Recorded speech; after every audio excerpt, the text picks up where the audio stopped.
The auction block in Carthage smelled of salt, sweat, and the particular kind of despair that has no name in any language, though Mira had heard it in all of them. She stood barefoot on the sun-bleached timber, her wrists bound with rough cord, her eyes fixed on a point somewhere beyond the crowd. Around her, men shouted bids in Latin, in Punic, in the rough coastal Greek of merchants who had long forgotten the original music of their mother tongue. She understood every word. That was the danger. That had always been the danger. "Mute," said the auctioneer, a heavy-set Numidian named Bostar, who smelled of cumin and cheap wine. He walked the perimeter of the platform with the easy confidence of a man entirely comfortable in his profession. "The girl is mute, no tongue to flap, no stories to tell, no complaints to make. A perfect domestic, perfect for a household where discretion is valued." The crowd shifted with interest. A mute slave was a rare commodity. Secrets lived longer in houses where the help could not speak. Mira's jaw tightened almost imperceptibly. She was not mute. She had never been mute. She had simply, on the morning 3 years ago, when the slavers came to her village outside Utica, decided not to speak again. It had been a decision made in a heartbeat, the way a soldier drops into a ditch before an arrow finds him. Instinctual, desperate, and surprisingly effective. They had killed her father first, then her uncle, who had been a scribe in the service of a senator whose name she did not yet know, was about to become the most dangerous name in the empire. Her uncle's name was Hanno, and Hanno, in the last 3 months of his life, had been teaching Mira everything he knew. A man named Gaius Balvillus bought her for 1,400 sesterces. He was neither young nor old, with the kind of unremarkable face that renders a man invisible in a crowd. A face, Mira thought, that had been carefully cultivated for that invisibility. He wore the toga of a Roman citizen, but the sandals of a man who had traveled far from Rome and had not replaced everything. His attendant, a Greek freedman named Silas, did the actual bidding, and Gaius himself stood 20 paces back, eating a fig and watching with half-lidded eyes. She was brought to him by a rope. He looked at her the way one looks at a newly purchased tool, assessing use, not personhood. "They say she's mute," Silas said. "She's not mute," Gaius replied, without looking away from her. Mira did not react, not even the smallest flicker behind the eyes. 3 years of practice had made stillness a second nature. Gaius smiled. It was not a cruel smile. It was something more unnerving, the smile of a man who is accustomed to being right. "No matter," he said. "She'll speak when she has reason to. In the meantime, she watches, which is arguably more useful." He turned to Silas. "She comes with us to the estate. Give her to Dorcas and have her assigned to the main house." As they walked to the docks, Mira counted the guards, 6, and noted the way Gaius walked with his left hand always slightly raised, as if perpetually braced for something. A man expecting violence. The estate, then, was not a safe place. She filed this away. She filed everything away. The locked chest in the back of his transport cart. The coded letter she glimpsed being passed to Silas by a harbor master who touched his left earlobe 3 times before releasing it. The name whispered between 2 dockhands who did not know she was listening. Crassus. The name again. Crassus. Mira's pulse quickened. That was the name her uncle had been writing about the night the slavers came. The villa at Lilybaeum sat above the Sicilian coast, like a man who has climbed to a high place and cannot remember why. It was large, cold in the mornings, and populated with the quiet misery of people who have learned to want nothing. There were 11 slaves in the house and 4 in the fields. Dorcas, the head of the domestic staff, was a Syrian woman of perhaps 50 who had outlasted 3 masters and seemed likely to outlast several more. She assigned Mira to cleaning the library and attending the dining room, and she did so without sentiment, explaining the household rules in the flat, economical language of someone reading from a list. Mira listened and nodded, and Dorcas nodded back. And that was the whole of their first interaction. The library was where everything began to make sense. Gaius Pulvillus was, on the surface, a minor landowner and occasional supplier of grain to the Roman military. His library suggested something else entirely.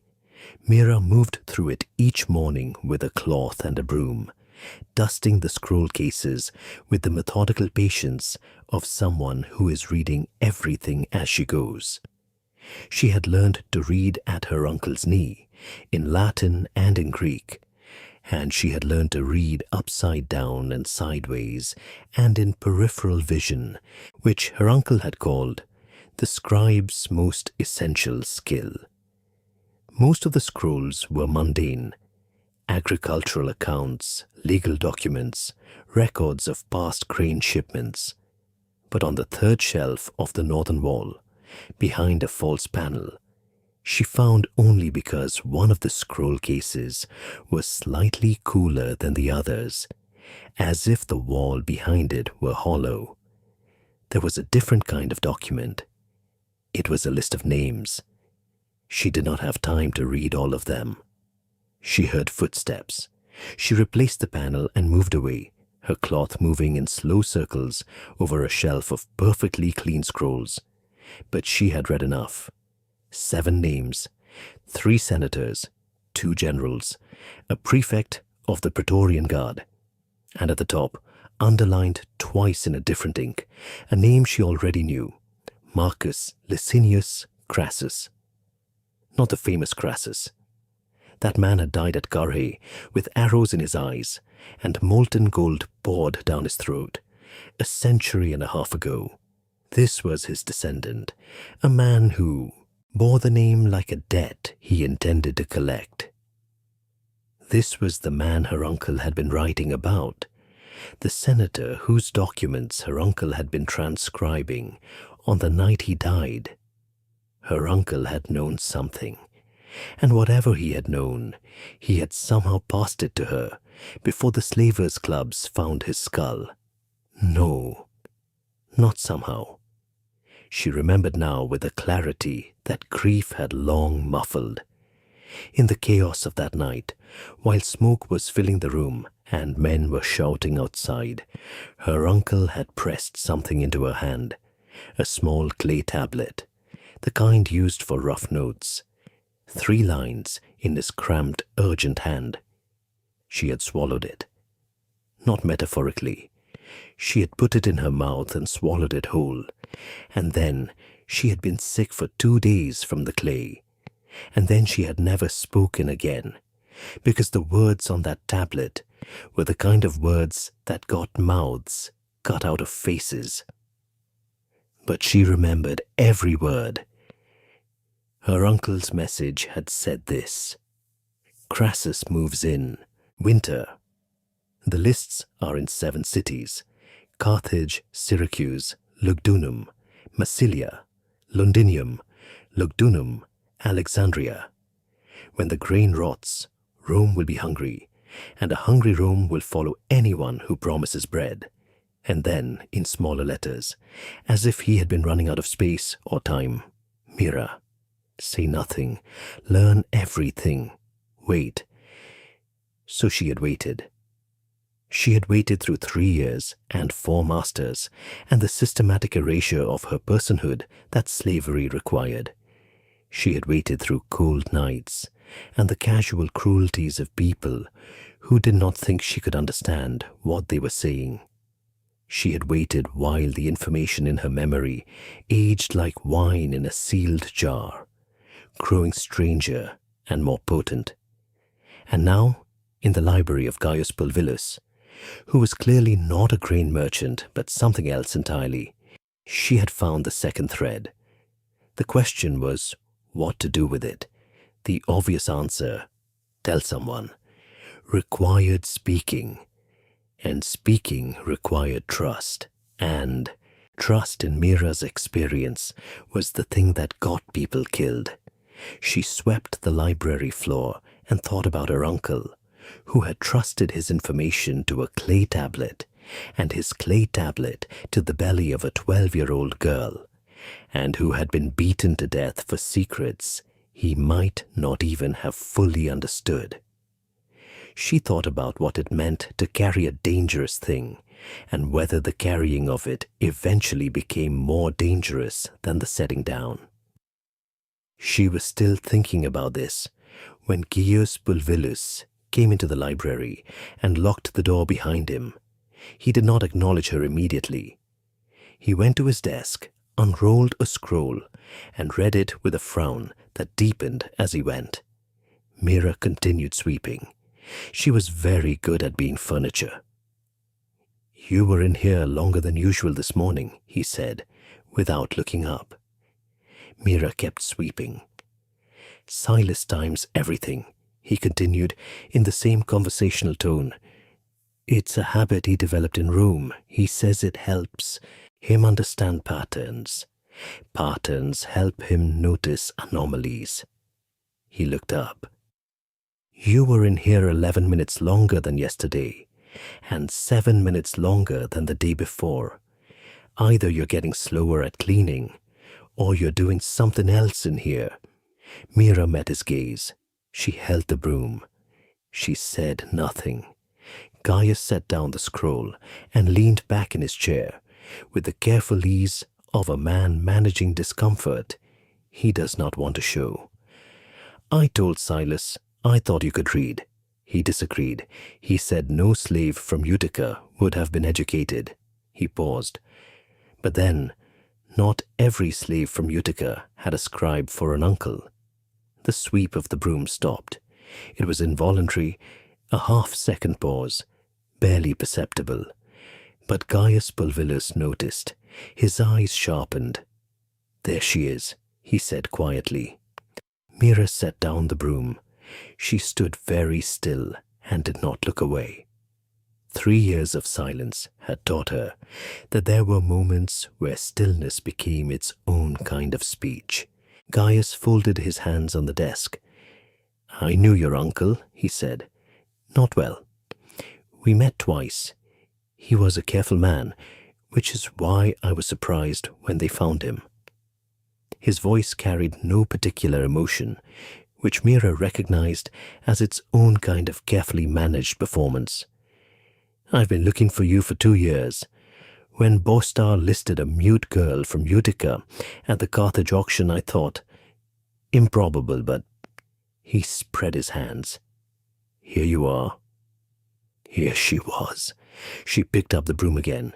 She swept the same patch of floor she had already swept 3 times. "I'm not with Crassus," he said. "I want to be very clear about that. The work I do is complicated to explain, but it is not his work." Mira looked at him directly.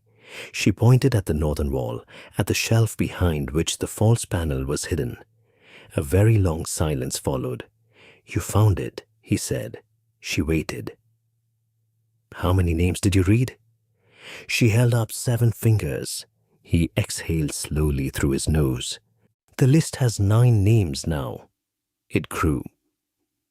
He stood, moved to the window, looked out at the sea, with the expression of a man who has been looking at difficult things for so long, he no longer flinches. "Crassus is planning something that would make the Gracchi look like a neighborhood dispute." "The grain? Do you know about the grain?" Mira nodded once. Gaius turned from the window. Something shifted in his face. Not surprise exactly, but a reassessment. The way a navigator redraws a coastline when the actual shore turns out to be different from the chart. Your uncle told you. She held up her hand, flat, and wobbled it. Told was not quite right. She had figured out most of it from fragments and context. Her uncle had given her the seed. She had grown the rest. There's a man in Rome, Gaius said, coming back to the desk and sitting down with the air of someone who has made a decision and intends to stand behind it. His name is Quintus Servilius. He is the only person with enough authority to intercept what Crassus is planning before the winter shipments fail. But to reach him, I need documentation, evidence, the kind that can't be dismissed as the paranoid accusations of a low-level Crane agent. He looked at her steadily. Your uncle was compiling that documentation. When he died, I thought it was lost. Mira looked at him for a long time. She had not spoken in 3 years. The silence had become a kind of armor, a carapace built scale by scale, reinforced daily. She had come to believe in the private hours that she might never speak again, that the girl who had laughed and argued and asked questions in her uncle's courtyard was simply gone, swept away with the reed mats and the oil lamps and everything else that had burned that night. But her uncle had said wait, and now she understood what she had been waiting for. She opened her mouth. The first sound that came out was barely a word, rough, cracked, like a door that has not been opened in a very long time. She swallowed, tried again. 7 cities, she said. Her voice was strange to her ears, lower than she remembered, shaped differently by silence. Carthage, Syracuse, Lugdunum, Massilia, Londinium, a second Lugdunum. I think he meant Lugdunum in the east, perhaps a mistake, or a different city he was abbreviating. Alexandria. Gaius Pulvillus had gone very still.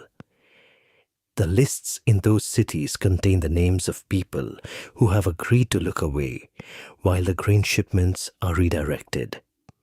When Rome's warehouses are empty, when people are hungry enough, Crassus will present himself as the solution. He controls the redirected grain. He controls where it goes next. She paused. My uncle was not just compiling evidence. He was building a map of everyone involved, at every level. He had the name of the harbor master in Alexandria, who controls the eastern shipments. He had the name of the military tribune in Gaul, who was falsifying transport documents. She met Gaius's eyes. I have all of it. The room was very quiet. You have all of it, he repeated. In here. She touched her temple. He taught me everything he knew. I didn't understand all of it at the time. I was 12, but I remembered it, and over 3 years I have had a great deal of time to think, and now I understand most of it. Gaius was quiet for a moment. Then he said, Why now? Why speak now, after 3 years? Because I've been waiting to know whether to trust the person I told it to. She said it simply, without accusation. My uncle trusted the wrong person. I didn't want to make the same mistake. And you trust me. I trust that you're frightened, she said. Frightened people tell the truth more reliably than comfortable ones. And you're frightened of what happens if Crassus succeeds. She paused. Also, you knew my uncle's name. You knew to look for me. That means someone told you what he was doing, and that someone is either dead or in hiding, which means this is real, and you haven't simply invented a crisis to manipulate me. Gaius looked at her for a long time. "Your uncle said you were intelligent," he finally said. "He said a great many things." Her voice was steadier now, the rust of disuse falling away. "Some of them I believed." What followed was a week of careful, methodical work. Mira spoke only to Gaius, and only in the locked library, and only for as long as it took to transfer what she carried in her memory into a form that could travel safely to Rome. Gaius was a precise man, she discovered, good at listening, better at asking the questions that unlocked the pieces she didn't know she remembered.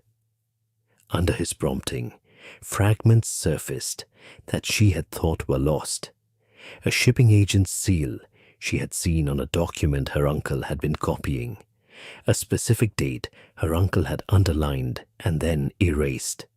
The name of a woman in Massilia who ran a dye works as a front for something else entirely.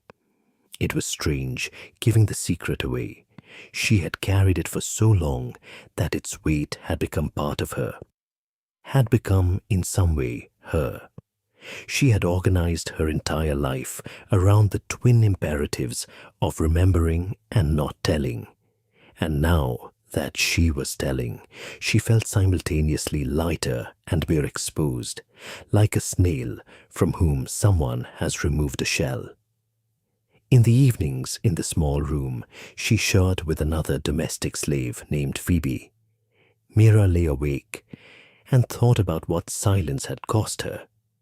She thought about the markets she had moved through without speaking, the conversations she had observed but never joined, the people who had spoken to her with false slowness, as one speaks to the simple or the very young, because muteness was so often assumed to mean stupidity. She thought about the questions she had wanted to ask and couldn't, the grief she had never been able to name aloud, the 3 years of a life lived entirely inside her own head. She thought about her uncle's courtyard in the early morning, the sound of his reed pen on papyrus, the smell of the oil lamp, the way he used to say, the difference between a scribe and a spy is simply this: a scribe writes what is true, a spy writes what is dangerous. He had laughed when he said it, as if the distinction were amusing, as if dangerous truths were a philosophical curiosity rather than a thing that got you killed. She didn't think she had forgiven the men who killed him. She was not sure forgiveness was the appropriate category. What she felt was something older and less morally tidy, a determination that what he had died for would not die with him. On the 8th day, Silas left for Rome with a sealed set of documents and a letter of introduction to Quintus Servilius. He also carried, hidden inside the lining of his travel cloak, a small wax tablet on which Mira had written, in her uncle's cramped hand, the hand he had taught her to imitate as part of her scribal education. A short message to Servilius that contained the one piece of information not in the documents: the date. The winter shipments were not failing on their own. They were being actively delayed at specific ports by specific men on a specific date, the feast of the Bona Dea, when Roman ports traditionally suspended inspections as a religious observance. 3 weeks away. Silas was a careful man. He rode fast. He did not stop unnecessarily. Gaius watched him go from the balcony of the villa, and then turned to Mira, who was standing beside him in the ordinary fashion of a domestic slave attending her master. "What will you do?" he asked. "What do you mean?" When this is finished," he gestured vaguely in the direction Silas had ridden. "If it works, if Crassus is stopped, what do you do then?" Mira looked at the sea. It was a sharp autumn day, the water very blue, the kind of blue that looks painted. Her uncle had loved the sea. He had grown up in a village 6 miles inland, and had spent the rest of his life trying to get as close to the coast as possible, as if proximity to that immensity gave him comfort. "I don't know," she said. It was a strange freedom, not knowing. For 3 years, she had known exactly what she was doing and why, and now the shape of the future had become genuinely open. "I haven't thought past the secret," Caius nodded slowly. "You could continue to work here," he said, "not as a slave, I'm not sure what to call it.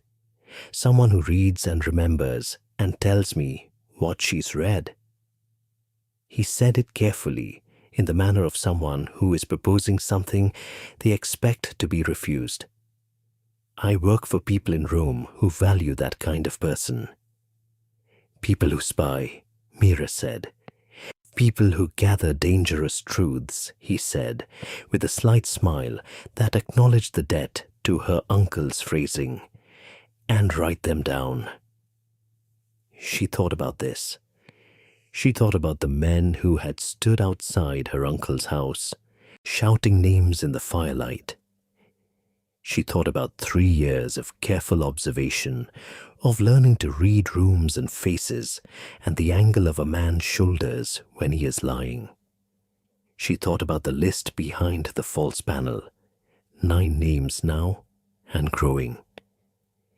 "My uncle said a scribe and a spy are the same thing. When the truth is dangerous," she said. "Your uncle was wise. He was also killed," she said, without softness or self-pity, because it was true, and she had stopped being gentle with it. "Wisdom didn't protect him." "No," Caius said, "but silence did. For 3 years, silence protected both of you." She looked at him. "The information survived because you didn't speak," he said. "Your uncle knew what he was doing when he chose you. He didn't just choose you because you were there. He chose you because you had, even at 12, the discipline to keep a secret." He paused. "He loved you, but he also knew what you were capable of." Mira turned back to the sea. A fishing boat was making its slow way back toward the harbor, sails heavy with an eastern wind. She thought about her uncle's pen moving across papyrus in the pre-dawn dark. She thought about what it meant to carry a thing for so long that setting it down felt like loss. "I'll stay," she said, "for now."